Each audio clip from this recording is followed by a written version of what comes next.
ना राम कथा सुन पाए ना राम के हो पाए, हमें लगता है हराम के हो पाओगे, राम के ना हो पाओगे। हराम में भी राम है, बुरा न मान जाना कि कल के दिन कोई कंट्रोवर्सी कर दे। कोई कहता नया लौंडा आ गया, कोई कहता है बाबा आ गया, कोई कहता अब हिंदू मुसलमान करेगा। सच ये है हम हिंदू मुसलमान नहीं करते, हम सिर्फ हिंदू हिंदू करते। हाँ ये सच है, हम मुसलमानों के विरोधी नहीं है। मुसलमानों के विरोधी होते तो अब्दुल कलाम की चर्चा रहीम रसखान के दोहे ना गाते। तो हम एक बात हम पूरे समाज से कहना चाह रहे हैं, जो भी बापू के परमानेंट श्रोता हैं, फॉलोवर हैं, आत्मीय जन हैं, हम आपसे कहना चाह रहे हैं बापू से एक बात सीखना, साधु कहता नहीं है, साधु तो रहता है। जो कहे वो साधु कैसा, जो रहनी में रहे वो साधु है। जीने का नाम ही जिंदगी है, कहने का नाम जिंदगी नहीं है। कहता तो गूगल भी है, कहता तो गूगल भी है। और आजकल तो AI GPT आ गई है, उससे 2 क्वेश्चन पूछो वो 10 उत्तर देता है। मानो बागेश्वर बाबा का 2 कॉपी हो। खैर ऐसा उतुल्ला नहीं करनी चाहिए, हमारी औकात नहीं है उसके लायक, पर अब क्या करें, अब बड़ी मंच मिला है, बापू मिले हैं तो बोलने में ही सकुचाना नहीं चाहिए।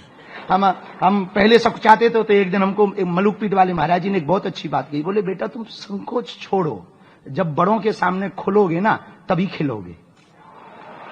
हाँ, बड़ों के सामने खुलोगे तभी खिलोगे। हमें लगता है कि नादानी नहीं करनी चाहिए, पर कुछ कुछ हो भी जाए तो क्षमा करने का उनके अंदर सामर्थ्यता होती। बड़े तब तो बड़े होते, जो क्षमा करे वो बड़े।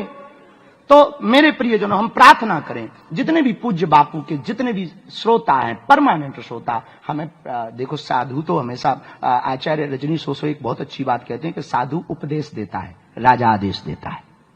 तो साधु उपदेश देता, तो बापू तो उपदेश दे रहे, पर हम सबकी ये जिम्मेवारी है, नैतिक जिम्मेवारी, राम कथा सुने नहीं, राम कथा जिए।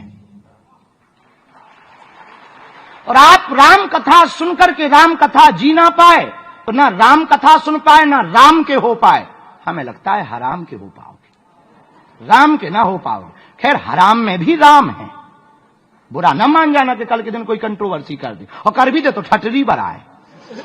हमें कौन सा उसके घर थाली खाने जाना है, भैया बुलाएगा ही नहीं, हमारा वीडियो ही नहीं देखेगा, अनफॉलो कर ले, ठटरी बरा।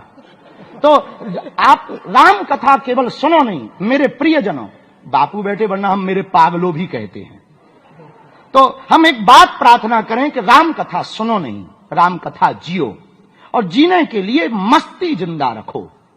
दुनिया क्या कहती, आचार्य मुनि जी ने यही कहा, दुनिया क्या कहती। जब हम चलते हैं तो सब अपनी अपनी दृष्टि से देखते, कोई कहता नया लौंडा आ गया, कोई कहता है बाबा आ गया, कोई कहता अब हिंदू मुसलमान करेगा। सच ये है हम हिंदू मुसलमान नहीं करते, हम सिर्फ हिंदू हिंदू करते।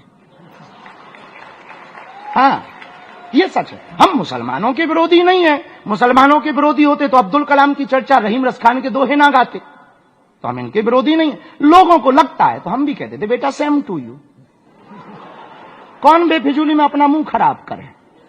तो कई लोग कहते कि आपके लिए तो बहुत लोग बोलते, ऐसा कहते वैसा कहते। हम कहा हाथी चलता है, चलने दो, उनका अपना काम। तो हमने अपने गुरु से एक बात सीखी। हमारे गुरु अक्सर किसी का एक छंद कहा करते थे। दादा गुरु जब अक्सर रात को बैठते थे झोपड़ी में, बागेश्वर धाम की उस झोपड़ी में तलहटी के किनारे जब बैठते थे, तब हमारे गुरु एक हमेशा छंद बोला करते थे, तारा की ज्योति में चंद छिपे नहीं, सूर्य छिपे नहीं, बादल छाए, रन चढ़ियो रजपूत छिपे नहीं, दाता छिपे नहीं, घर मांगन आए, चंचल नारी के नैन छिपे नहीं, प्रेम छिपे ना, पीठ दिखाए, गंग कहें सुनो शाह अकबर, करम छिपे न भभूति लगाए।